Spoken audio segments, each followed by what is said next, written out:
айни ҳол дар ҳудуди вилояти Суғд 218 нафар адвокатҳо фаъолият мебаранд.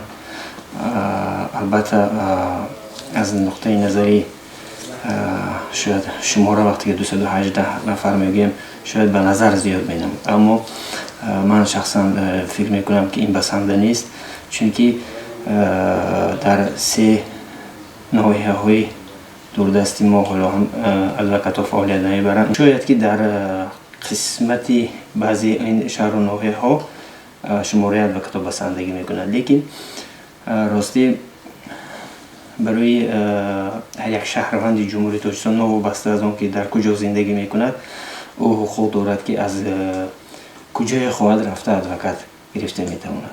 Бинобар ҳамин ман чунин фикр мекунам ки шояд камегӣ кунад имрӯз, лекин айни ҳол баъд аз қабули қонуни нави ҷумҳурии Тоҷикистон соли 2015 ва чигӯем аз нав ба роҳ мондани фаъолияти адвокатура ин дар ҳақиқат кам аст нисбат ба оне ки пеш аз қабули қонун шумораи адвокатҳо зиёдтар буданд. Ман бовари комил дорам ки давра ба давра ин шумора зиёд мешавад ва чигӯем хизматрасонӣ ба сатҳи баландтар хоҳад расид. дар вилояти Суғд 218 нафар адвокатҳо ба сокинон хизмат мерасонанд, аммо ин шумора кам аст, мегӯяд раиси мақомоти минтақавии иттифоқи адвокатҳои ҷумҳурии Тоҷикистон дар вилояти Суғд Садриддин Сеидов. Бино ба иттилои ин ҳуқуқшинос, ҳоло дар шаҳру ноҳияҳои Айни, Кӯҳистони Масчоҳ ва Шаҳристон фаъолияти ҳуқуқшиносон ба роҳ монда нашудааст. яъне агар аҳолии ин минтақаҳо ба ҳуқуқшинос эҳтиёҷ пайдо кунанд, ҳатман ба шаҳр меоянд.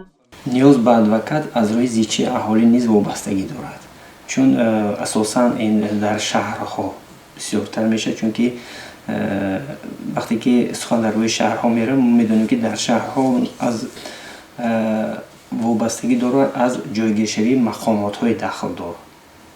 дар шаҳри Хуҷанд, дар шаҳри Душанбе, марказҳои шаҳру мисол марказҳои вилоят гӯем, агар инҷа мақомотҳо низ зиёданд ва шӯъбаҳои тафтишотӣ онҳо доранд ва бинобар ҳамин талабот нисбат ба ноҳияҳо бисёртар аст. санаи 26 май дар кишвар рӯзи адвокат аст. навори мазкур чанд лаҳзаеро аз фаъолияти 17-солинаи ҳуқуқшинос Садриддин Сеидов бозгӯ мекунад. қаҳрамони гузориши мо гуфт ки аз касби интихоб кардааш расман маош намегирад.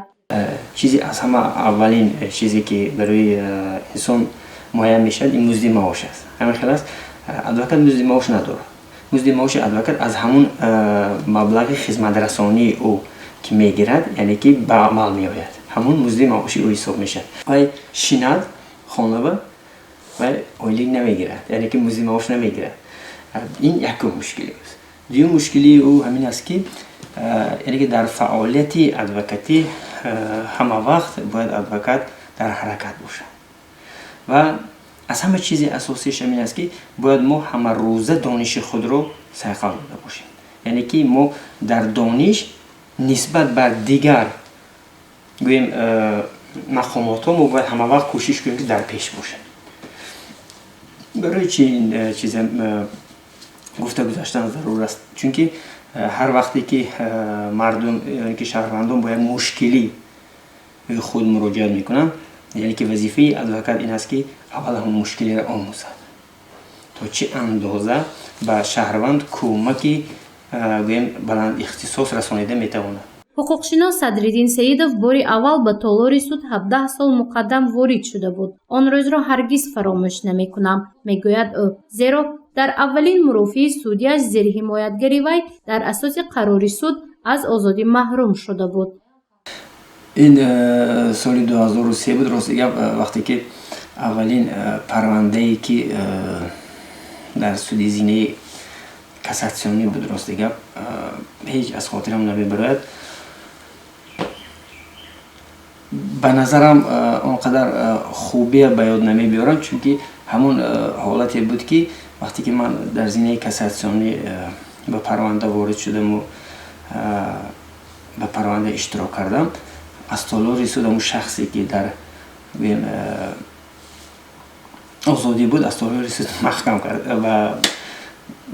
карда, яъне ки гирифта ҳабс кардан. бинобар ҳамин аввалин ҳамин به طور رسید و رسیده هیچ از خاطرم نمیاد. شروع از سال 2015 در کشور اتفاق ادوکات‌ها در اساس قانون جمهوری تاجیکستان درباره ادوکاتور و فعالیت ادوکاتی به راه مانده شده است. این حقوق شناس 42 ساله حالا رئیس اتفاق ادوکات‌های جمهوری تاجیکستان در ولایت سوغد است.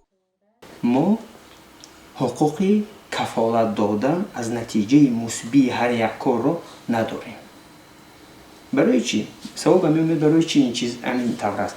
برای اینکه ادوکات این شخصی که نیست که قرار قبول کنه، یعنی که این طرف است.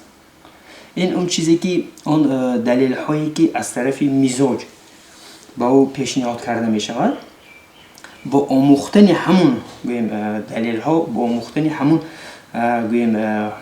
حجت های واقعی با یک خلاصه پیشکی آمده میتوند. نه اینکه خلاصه آخرین در مقاماتی که قرار قبول میکند از آن است. یعنی که سود قرار قبول میکند، مقامات های تفتیشات قرار داخل قبول میکند. یعنی که بنابر همین یکی از مشکلی که برای ادوکات هست این تو چه اندازه با مزاج با ادوکات باور میکنه. صدرالدین سیدов در یک سال 15-16 دل را تحلیل و از نو موردی کار کرد قرار می‌دهد. او میگوید که بارها نتیجه فعالیتش مثبت بود، زیرا او به مردم کار افتاده کمک میکند، اما عکس حال نیز زیاد است. خلاصه کاری ادوکاتی آسان و ساده و شوق‌آور نیست، چونکه با حیات و تقدیر آدمان سر و کار میگیرد. گزارش مفنوشکور و نعیم جان ایوبوف برای برنامه اطلاعاتی خبر.